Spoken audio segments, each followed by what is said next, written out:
Hello and welcome back to another episode of TikTok Deep Dives. I'm your host, Seek the Truth.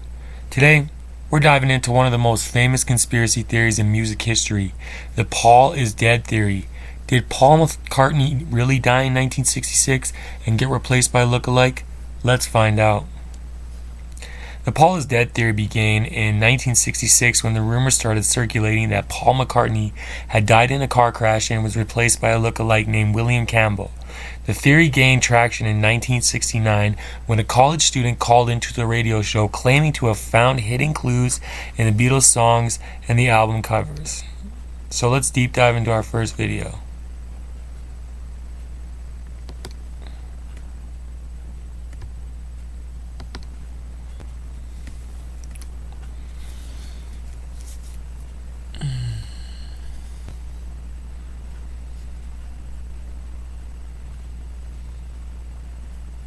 I still can't find my site, even on page 5. Wait. SEMrush shows me exactly which keywords work. Top terms my audience searches for.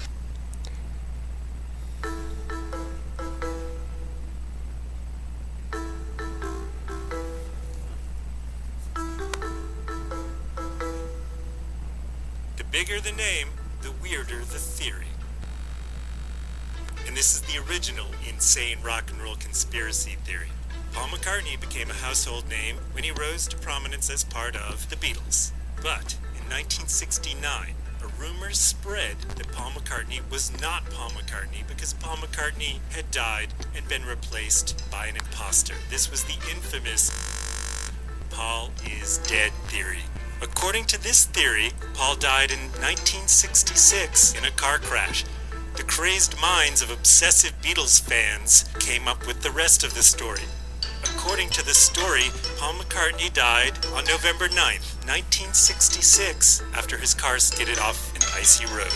According to the theory, the Beatles replaced him with an imposter, a look-alike. By then, this is for educational purposes only. Do your own research. Named Billy Shears. We do sell shoes, we sell merch.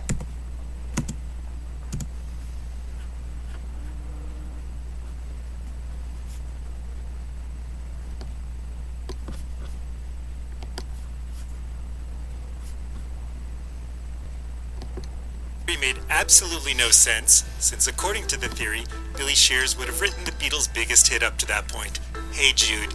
At the time, Paul McCartney thought this theory was amusing. His official statement was, "If I were dead, I'd be the last to know." However, crazed Beatles fans kept looking for clues. They found many of them on the cover of Sgt. Pepper's Lonely Hearts Club Band. Supposedly, the front cover depicted a funeral. Paul, on the cover, is wearing a patch that says OPD, which stood for officially pronounced dead. In fact, it was a patch from the Ontario Police Department saying Ontario Provincial Police. On the back cover, George's finger points to the words Wednesday morning at 5 o'clock because that's when Paul was officially pronounced dead. Fans kept looking for clues on the White Album. On the track Revolution number 9, it begins with a voice saying, "Number 9, number 9. If you play it backwards, you can hear the words saying, "Turn me on, dead man." And if you listen to the spot in between I'm So Tired and Blackbird, and you play that backwards, you can supposedly hear John Lennon say, "Paul is dead, man, miss him, miss him." Famously, at the end of Strawberry Fields Forever, you hear John saying what seems to be, "I buried Paul." However, he was actually saying cranberry sauce.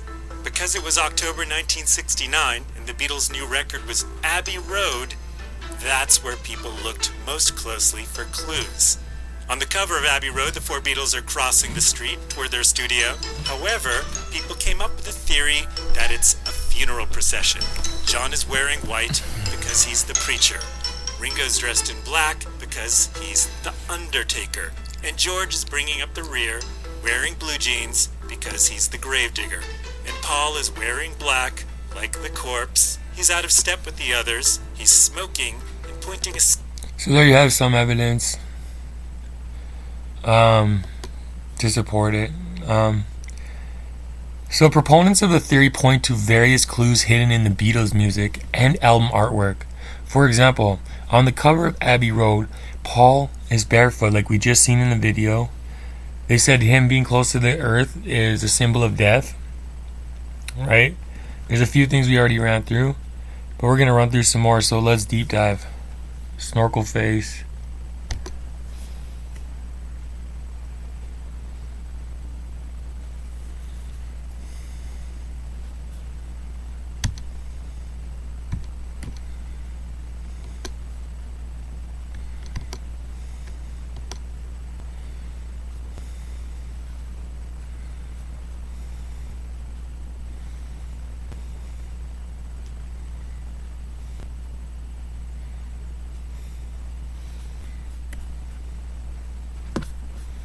You sell merch, shoes,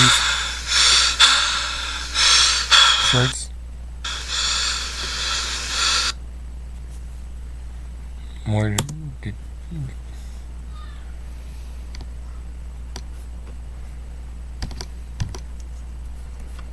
Sorry, I had to shoot this twice. I've seen these videos 2 times and 3 times now.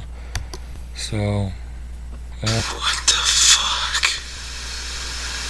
Yes, on the cover of Abbey Road, Paul McCartney isn't wearing shoes. When this was first uncovered shortly after the album's release, conspiracy theorists and college stoners across the world agreed that this could only mean one thing. In 1966, the real Paul McCartney died in a car accident. The remaining 3 Beatles, possibly with the assistance from the British government, chose to cover up his death and seek a lookalike replacement to fill his place. The replacement chosen, whose name was either William Campbell or William Shears, filled in the dead Beatles spot perfectly, and in the remaining 3 years, the group would hide clues in their album seeking to reveal the truth about what had really happened. Now, I hate to burst anyone's bubble here, but none of this is actually true.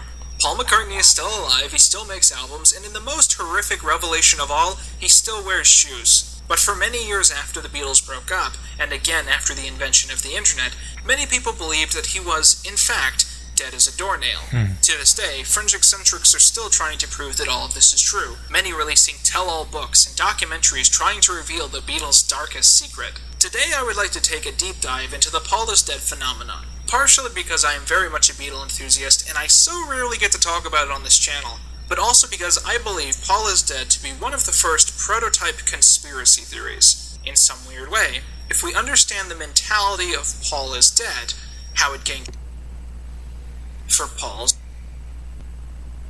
Look at this. 94% of people believe company culture is important to an organization. Paul's head. After the fight, Ringo had sat anxiously waiting for Paul to return, only to ultimately learn of his true fate shortly thereafter. I listen for your footsteps coming up the drive. Listen for your footsteps, but they don't arrive. I'm sorry that I doubted you. I was so unfair.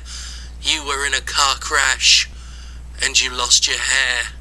After Paul's sudden death, his band members were horrified by their loss, and John himself was given the task of burying the body on a hill at Liverpool's abandoned Strawberry Fields Cemetery.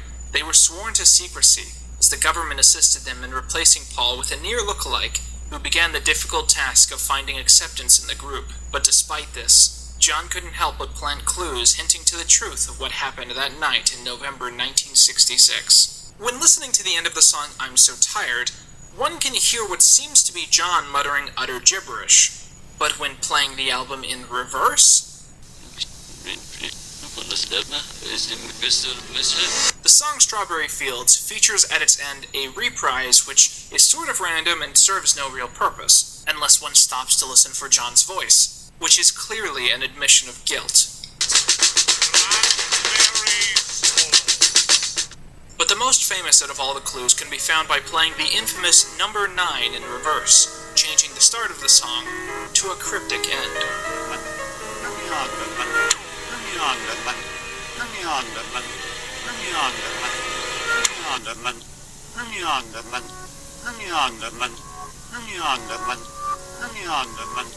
But if Paul McCartney was dead, as it certainly seems to have been the case, then who was the man who continued to live his life? Well, around the same time, a Canadian man named William Shears Campbell is said to have existed before he suddenly went missing and was never heard from again.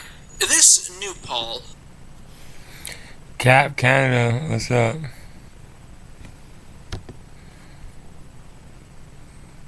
So, why do people believe in such conspiracy theories?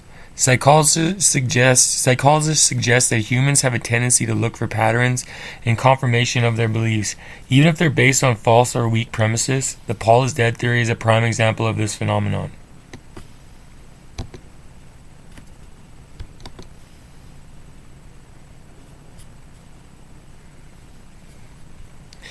So here's an article on it. Perhaps the most famous band of all time, the Beatles, have been subject to fair share of conspiracy theories. However, among speculation about coded messages in their helter-skelter, the urban legends about John Lennon meeting aliens, that ideal that Paul McCartney died a long time ago, was replaced by somebody who has endured more than. This was a claim that he was taking place in the height of the Beatles' fame. The Paul is dead theory explained. So basically everything that we've been learning so far is in this article. If you guys want to have a in-depth read, search up. I'll give you the link in the description. My bad. So that's all for today. This was a snorkel dive episode, snorkel face. Whether you believe that Paul is dead theory or not, it's fascinating to see how much rumors can capture the imagination of so many people. Don't forget to subscribe, hit the bell and the icon for intriguing conspiracy theories. See you next time, and always stay curious and ask questions. I'm your host, Seek Dion, the future, Scuba Seek, the savior.